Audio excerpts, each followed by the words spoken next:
সুপ্রিয় শিক্ষার্থী বন্ধুরা, আমার অনলাইন ছবি আঁকার ক্লাসে আমার ধারাবাহিক ক্লাসের চতুর্থ পর্বে আমরা জানব বক্ররেখা সম্পর্কে। আজকের পাঠ বক্ররেখার সংজ্ঞা ও প্রকারভেদ, বক্ররেখা অঙ্কন অনুশীলনের কৌশল, বক্ররেখা ব্যবহার করে সহজে বিভিন্ন রকম ছবি। অতএব আর দেরি না করে চলো শুরু করা যাক। ক্লাসের শুরুতেই আমি অঙ্কন করে দেখাচ্ছি একটি বক্ররেখা।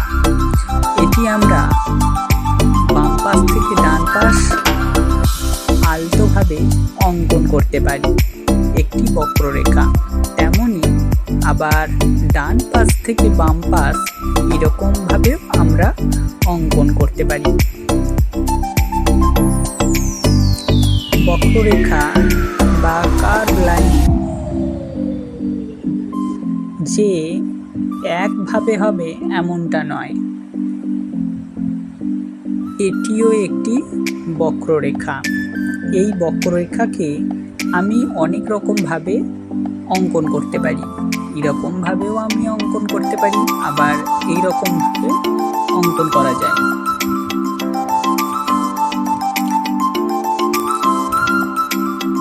তো আমরা এর পরবর্তীতে ডান পাশ থেকে বাম পাশ এভাবে অনুশীলন করব। এর ফলে কি হবে, আমাদের বিভিন্ন দিক থেকে জড়তা কেটে যাবে। যেমন আমরা উপর থেকে নিচ, নিচ থেকে উপর, এভাবে আমরা অনুশীলন করব। কারণ আমরা যত অনুশীলন করব তত আমাদের আঁকার ক্ষেত্রে হাত আরো সুন্দর হবে। তো বক্ররেখা কত প্রকার ও কি কি?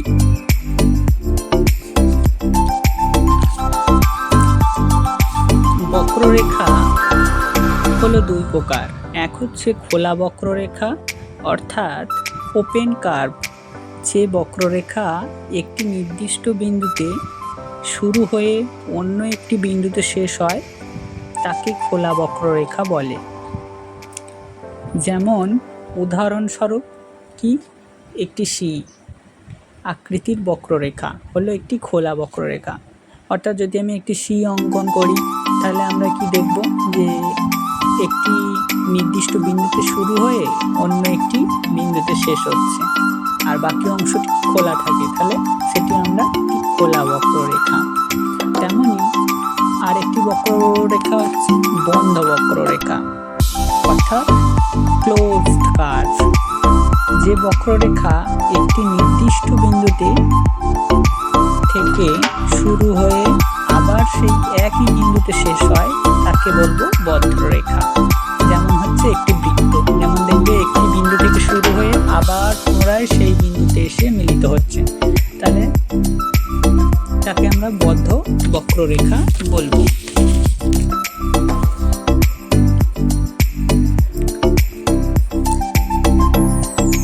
যেমন একটি বৃত্ত, যেমন আমি বেশ কয়েকটি বৃত্ত তোমাদের করে দেখিয়ে দিচ্ছি, দেখো, দেখে নাও।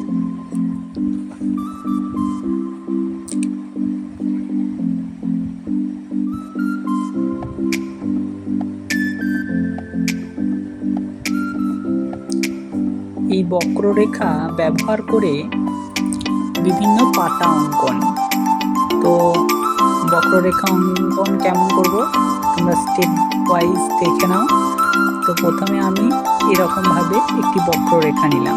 তো এটাকে আমি কীভাবে পাতা অঙ্কন করব দেখে নাও। তো এরকমভাবে উপর দিক দিয়ে এবং নিচের দিক দিয়ে ভিতরে বেশ কয়েকটা ছোট ছোট বক্ররেখা আমি দিলাম। দেখো একটা সুন্দর পাতা অঙ্কন হলো। তো আমি আরেক রকমভাবে পাতা অঙ্কন করে দেখিয়ে দিচ্ছি খুব সাধারণভাবে। এই বক্ররেখাটার উপরে আমি একটা পাতা অঙ্কন করব।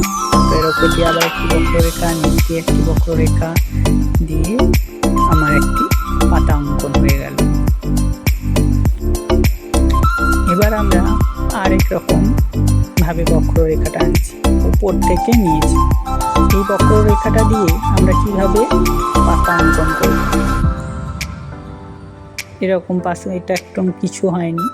তো এর সঙ্গে আমি এবার পাতাগুলো জুড়ে দিচ্ছি। দেখো পাতাও হলো, প্লাস এটা আমাদের লতা পাতা মনে হচ্ছে না, লতানে গাছ বলে মনে হচ্ছে। তো আমরা লতানে গাছ হিসাবেও বক্ররেখা এখানে ব্যবহার করতে পারি।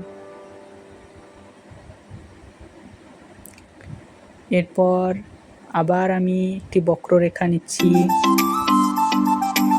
এই বক্ররেখা, আবার উপর দিয়ে একটি বক্ররেখা দিয়ে এই নিচ দিয়ে একটি বক্ররেখা, এই বক্ররেখা হয়ে গেল। এই বক্ররেখা, এই বক্ররেখা, দেখো একটা মনে হচ্ছে না একটা শুকনো পাতা পড়ে আছে, তাহলে আমরা বক্ররেখা দিয়ে 3 রকমের পাতা শিখে গেলাম। এরপর বক্ররেখা দিয়ে আমরা একটা গাছ বানাবো। চলো বক্ররেখা এখানে আমি আবার আরেক রকম ভাবে বক্ররেখা নিচ্ছি। এভাবে বক্ররেখা নিয়ে তার মাথার উপরে আর একটু বক্ররেখা নিলাম মেঘের মতো করে, দিয়ে এর সঙ্গে আমি গাছের গুঁড়িটা জুড়ে দিলাম। দেখো হয়ে গেল আমার বক্ররেখা,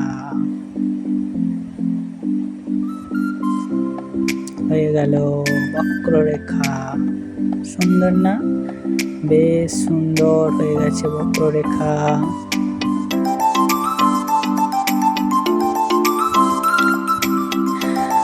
চলো এই বক্ররেখা ব্যবহার করে আমরা এবার কয়েকটা ফুল আঁকা শিখে নিই। তোর মধ্যে এখানে আমি একটি বৃত্ত অঙ্কন করলাম, তার চারপাশ দিয়ে এখানে আমি ডিম্বাকৃতি শেপের মতো করে বেশ কয়েকটা পাপড়ি বানিয়ে নিয়ে এখানে আমি একটা ফুল বানিয়ে ফেললাম। বক্ররেখার সাহায্যে আমি এখানে ডালটা বানিয়ে নিলাম, এবার পাতা বানিয়ে দিলাম। দেখো এখানে আমি একটা সুন্দর বক্ররেখা দিয়ে ফুল এঁকে ফেললাম। একইভাবে আমি আরেকটি বৃত্ত নিয়ে এখানে একটু অন্যরকম ভাবে বক্ররেখাটাকে অঙ্কন করলাম।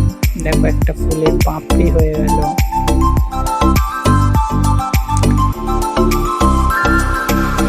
তাহলে বক্ররেখা দিয়ে আজকে আমরা দুটো ফুল অঙ্কন করা শিখে গেলাম।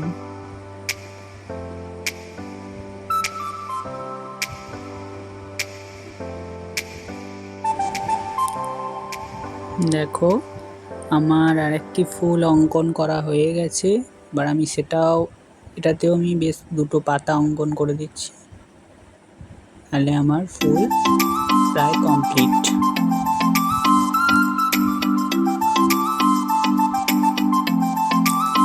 তো এখানে আমি দুটো শেপ নিয়েছি, একটা হচ্ছে ডিম্বাকৃতি আর একটা হচ্ছে ইংরাজি 3-এর মতো করে আমি একটি শেপ নিয়ে দুটো ফুল বানিয়ে ফেললাম।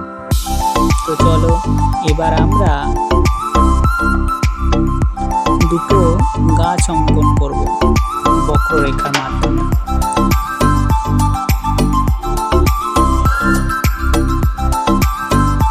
বক্ররেখা দিয়ে দুটো গাছ অঙ্কন করলাম।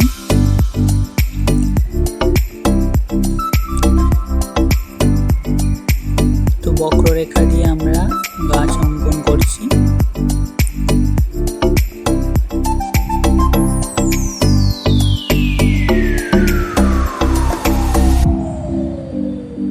এই হলো গাছের গুঁড়ি, হচ্ছে গাছের শাখা প্রশাখা।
আমার একটা গাছ কমপ্লিট হয়ে গেছে। দেখো আমি পাশে আরেকটি গাছ আমি বানিয়ে নিচ্ছি এখানে। একইভাবে গাছেরও আমি বিভিন্ন শাখা প্রশাখা ডালপালা বানিয়ে নিচ্ছি।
আমার দুটো গাছ এখানে ইতিমধ্যেই কমপ্লিট হয়ে গেছে।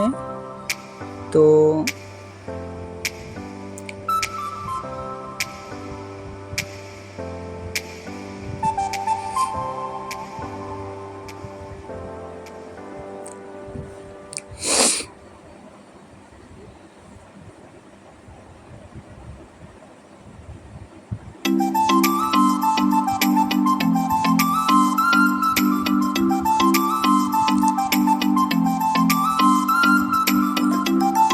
এই দুটো গাছ ব্যবহার করে আমরা একটি সিনারি ড্রয়িং করি। তো প্রথমে এখানে আমি একটি লাইন টেনে নিচ্ছি। এটি হচ্ছে দিগন্ত রেখা।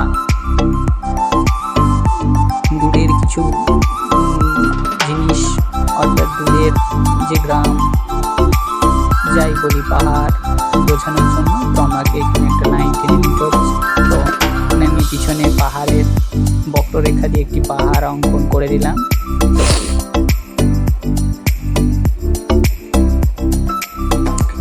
এবার আমি একটি তাল গাছ অঙ্কন করছি। তো কেমনভাবে করছি তোমরা দেখে নাও। খুব সহজ পদ্ধতিতেই আমি করছি, তোমাদের আঁকতে যাতে সুবিধা হয় তার জন্য।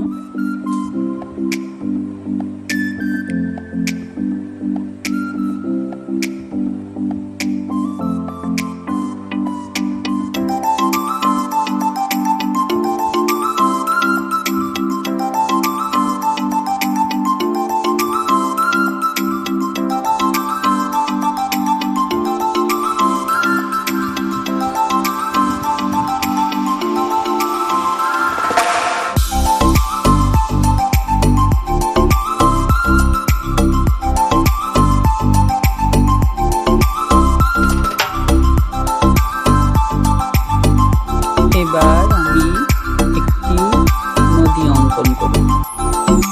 তো নদী অঙ্কন করার আগে আমার নদীর পাহাড় অঙ্কন করতে হবে।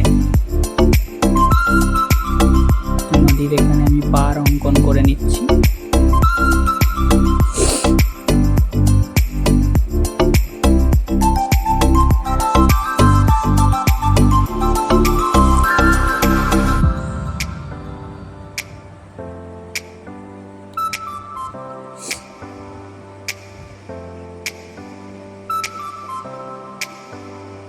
পাহাড় অঙ্কন করে নিলাম। এবার আমি একটি নৌকা এখানে অঙ্কন করব। খুব সহজ পদ্ধতিতেই আমি এখানে দুটো সরলরেখার মাধ্যমে একটি নৌকা অঙ্কন করে নেব নিচ দিয়ে।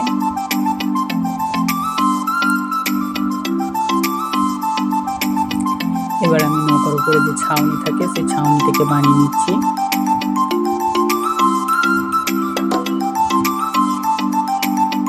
এরপর আমি দুটো দাগ দিয়ে এখানে জলের যে ঢেউ সেটাকে আমি করে নিলাম। প্রায় ছবি আঁকা আমার হয়ে রয়ে গেছে। আমার ছবিটা যদি তোমাদের ভালো লাগে বা আমার ভিডিও যদি ভালো লাগে অবশ্যই লাইক, কমেন্ট, শেয়ার করবে।